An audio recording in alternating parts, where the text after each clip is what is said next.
Namaste Sharada Devi Kashmir Puravasini Tvam Aham Prarthaye Nityam Vidya Dhanam Cha Dehi Me. A movie that's ruffled many feathers, set the cat among the pigeons, almost like how Lord Hanuman's tail set off Ravana and his clan in a tizzy. So it seems with Vivek ji's The Kashmir Files, an interweaving of many Kafkaesque tales to highlight the plight of one race. What is this movie all about? It is about a group of people and how they became refugees in their own land. It is the tale of every Kashmiri Pandit. Vivek ji sets off by taking a series of real events, interweaving them into one story. He sets the political landscape of that time, including the kind of complicity the government of the day had, the turmoil, the valley experience, the baying for blood that was there, the tight stranglehold the academic and intellectual cabal held over the narrative. He highlights all of these in his movie. The series of real incidents that he draws inspiration from to create the story of Pushkar Pandit are as follows. The life of B.K. Ganju. He was a telecommunications engineer somewhere in his 30s who comes home to realize that the terrorists are looking for him. So he hides inside a rice barrel. The terrorists come, look for him and realize that he's not at home. So they leave. And just as they're about to leave, his neighbor and friend, a Kashmiri Muslim, gestures to the terrorists and indicates to them that he's hiding inside a rice barrel. So the terrorists go back in, and in front of his horrified family, they pump 6 bullets into the rice barrel. Rice soaked in his blood oozes out of the barrel. The terrorists scoop this up and attempt to stuff it down Vijay Ganju, his wife. As she swallows the rice soaked in her husband's blood, she pleads to be shot as well. And they leave her saying, well, if we shoot you, who's left to mourn his death? The person hides in the rice drum. That actually is my uncle, my mom's brother-in-law. His name is Mr. B.K. Ganju. And actually, today is 19th March, and this is his death anniversary. And I cannot, it's like I'm shaking right now because this is the first time I am coming out in the open and talking about it. The next is the life of Girija Tikku. She works in a university, a young Kashmiri Pandit from Bandipur with the life ahead of her, leaves her cushy, comfortable life and runs away from Kashmir to Jammu to escape the genocide. Now, in June, her colleague calls her and says that a paycheck from the university is pending, things have settled in the valley and she should come back to collect it. Trusting this friend and colleague, she goes back to the valley, to her friend's house. From here, she's abducted from here as her friend and the neighbors watch. And the following day, her body is found. The autopsy shows that she was most gruesomely gang raped and most brutally assaulted and tortured. The dreadful part is, while she was still alive, they used a mechanical saw and split her into 2. Then comes the 2003 Nadimarg massacre, where the terrorists dressed up in our Indian Army outfit arrive at this Nadimarg village. After confirming that all the Kashmiri Hindus there have been rounded up, they open fire on all the 24 Kashmiri Hindus that were there. Terror and grief in this remote village in Indian-controlled Kashmir after 24 Hindus were dragged from their homes and massacred. This is at point blank range. They shoot them down. Of this lot, there were 2 children. One of them was barely 2 years old. One fine morning, terrorist Yasin Malik decides to open fire at a group of people. He injures 40 people and manages to martyr 4 IAF officers. Our confrontation was directly with the Indian security forces. The Air Force personnel, for instance, in January 1990, there was a killing of 4 gunned down while waiting at a bus stop with their families on the outskirts of Srinagar. You are accused by the Indians of being involved in it. Why do you laugh about that? There's nothing to laugh at about the death of people. It is not the matter that I am laughing about the death of the people. The matter is that as far as this Indian Air Force incident is concerned, they belong to the Indian security forces. One of them is squadron leader Ravi Khanna. He was barely 38 years old at this time, and they pumped 26 bullets into him. Next is Sarvanand Kaul, popularly known as Premi. He is a poet and an academician in the valley. He chose not to leave the valley during the genocide or the subsequent months because he believed that he had a lot of goodwill in the community there. This 66-year-old man was picked up on a fine May day by the terrorists. They came in and asked him to accompany them, and the gullible Premi agreed to go with them. But his younger son, 27-year-old Verinder, was a little unsure, and he also wanted to accompany his father just to make sure that everything was fine. And they both were taken away. The following day, their bodies were found hanging from a tree. The forehead where Premi used to wear the sandalwood paste, which is a mark that many Kashmiri Hindus used to follow, the skin was peeled off. Both their eyes were gouged out. The entire body was filled with marks of assault, cigarette butt markings. They were first hung to death, and just to make sure that they were dead, they were also pumped with some bullets. This served as a warning for the few others who chose to remain in the valley, and in the next 5 days, Kaul's family also left the valley for good. The apathetic, complicit associates of these terror camps embedded in academic institutions and media houses who have chosen to whitewash the genocide and have continued to hold a torch to these terrorists were the other section of the story. Vivek ji weaves these major threads along with the story of thousands of other Kashmiris into the Kashmir files. Many of the Kashmiri men were simply drained of their blood. Many women just jumped to death to escape the possibility of rape. Many a times families were holed up with men holding on to guns as they went to sleep, just so that in case there was an intrusion, the men would shoot their wife, children, elders in the household before committing suicide themselves, because it was far better to die than to be caught alive by the terrorists. The movie also subtly showcases the bind that Article 370 put the nation and the people of Kashmir in, and the gentle breeze of change that the abrogation has brought about.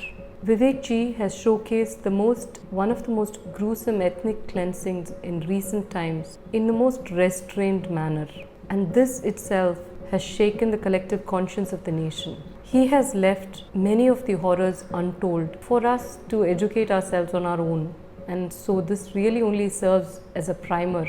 Many have been able to successfully view the Kashmir files as a cinema through the medium of art lens, which I'm sure Vivek has excelled in that.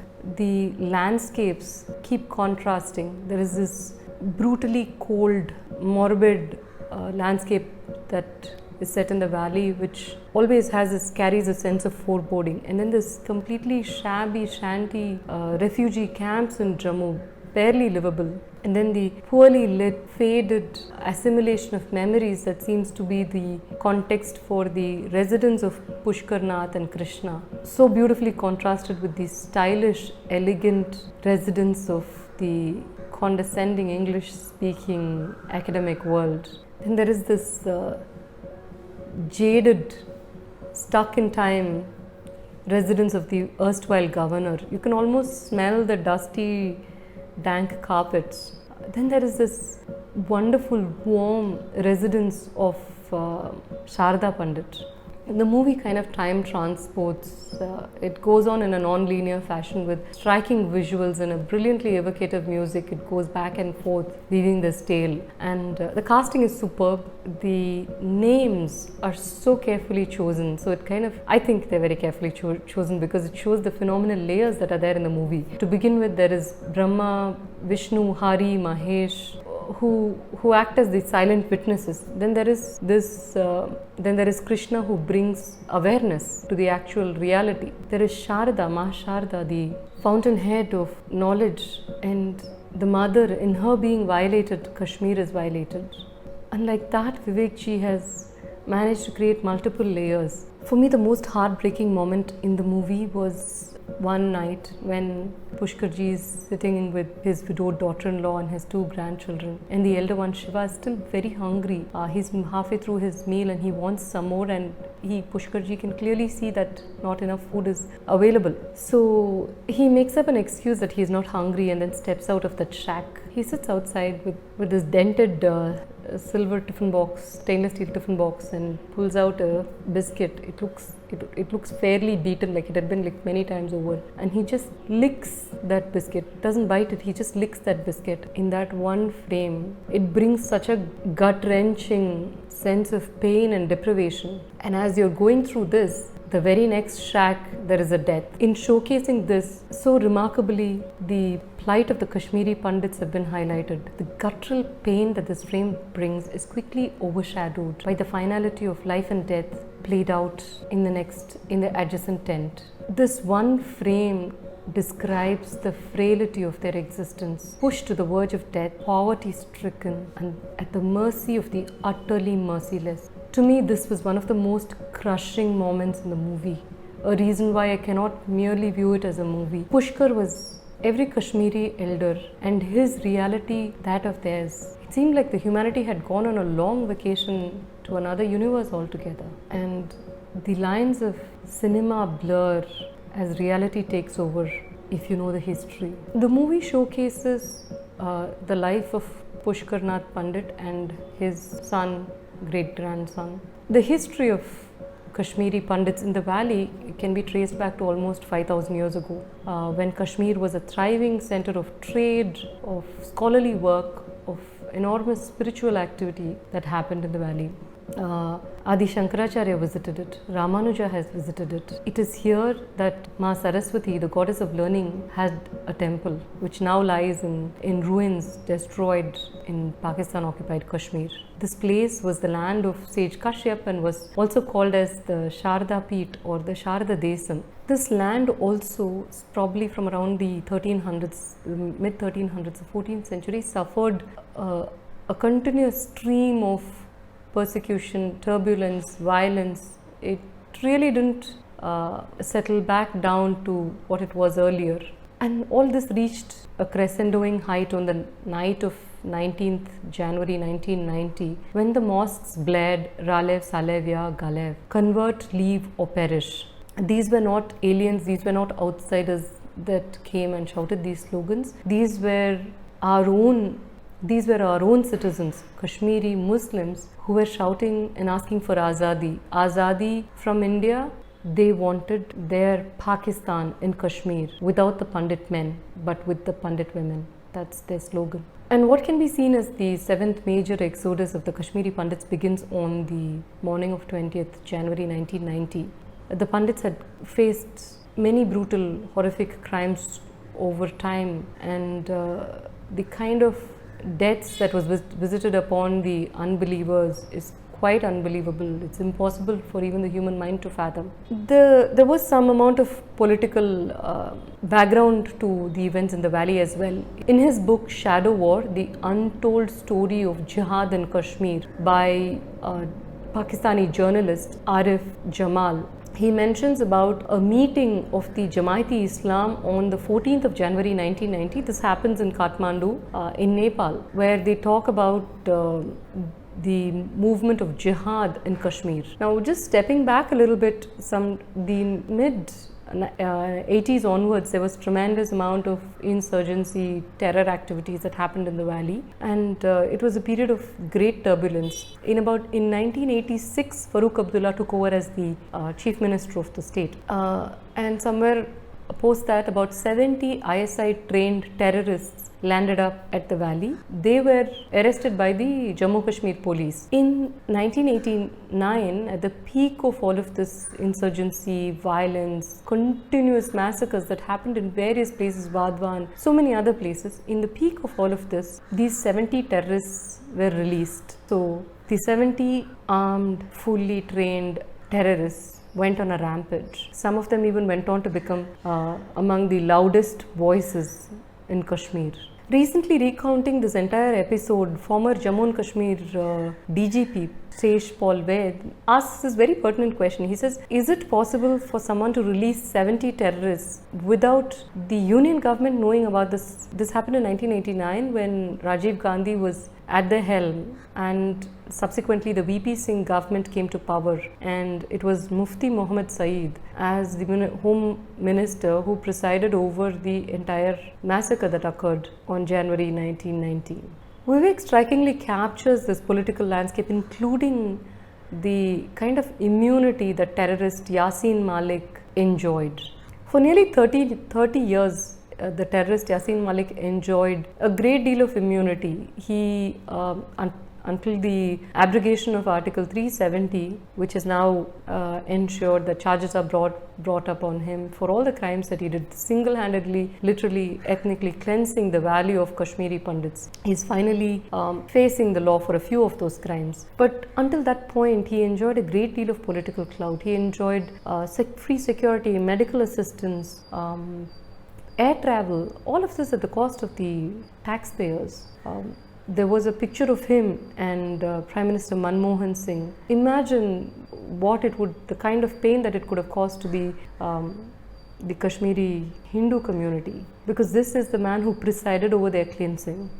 And there was this attempt to rehabilitate him.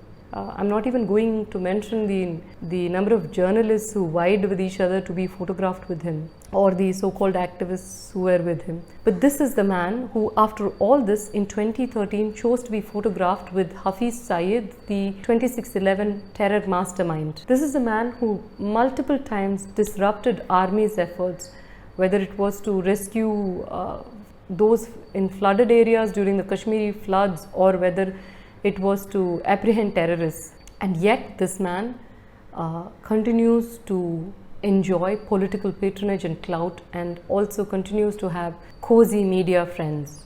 Vivekji depicts this entire unholy nexus between this intellectual academic media group and the terrorists. This cozy closeness enabled the media, intellectual academic world to literally hold sway over the entire narrative about the genocide.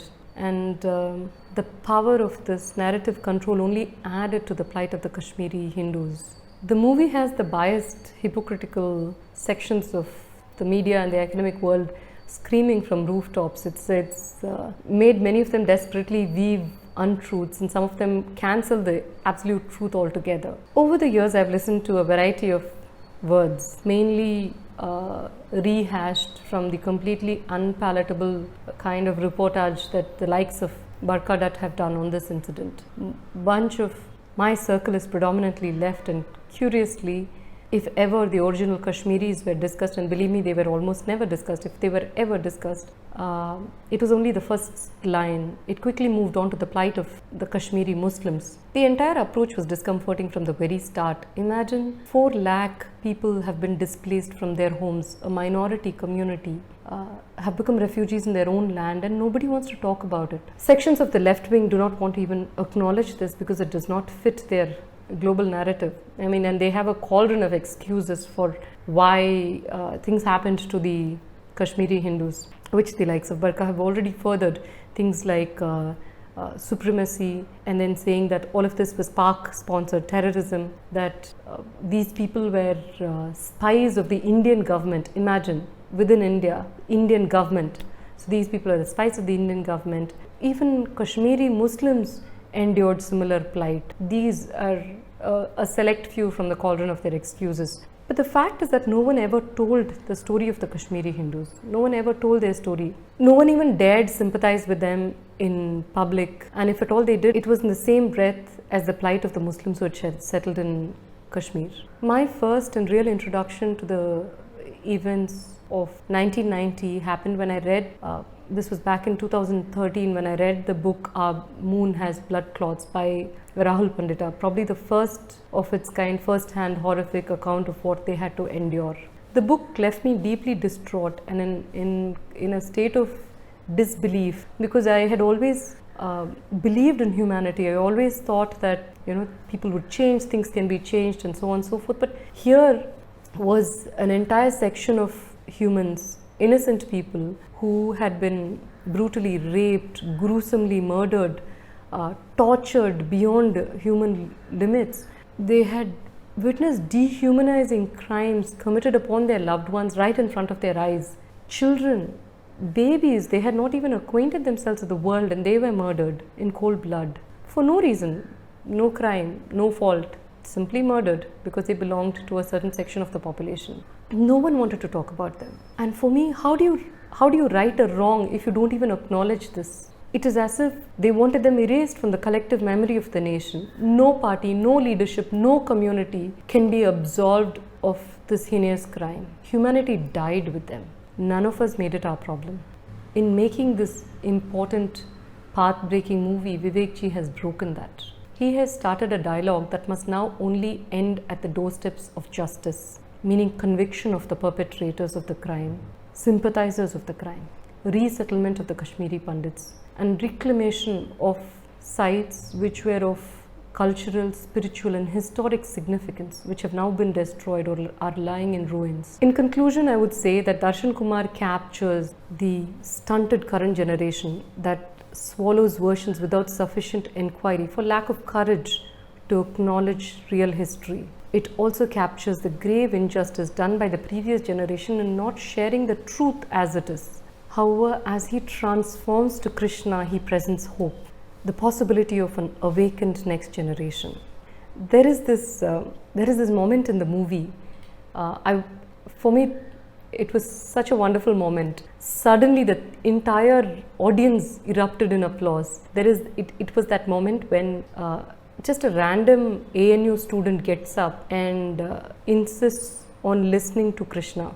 That moment was just wondrous. From how the audience reacted, it was clearly visible that we are done with lies. It's time for an honest acknowledgement of history, of what really transpired, and that's the only way we can move forward. As the theatre erupted in a spontaneous applause for that student who stood up for truth, for me, the sense of hopelessness and pain that I had experienced for years after reading Rahul Pandit, it kind of got replaced by this tiny glimmer of hope. I truly don't know how you could infuse a sense of hope in a situation like that.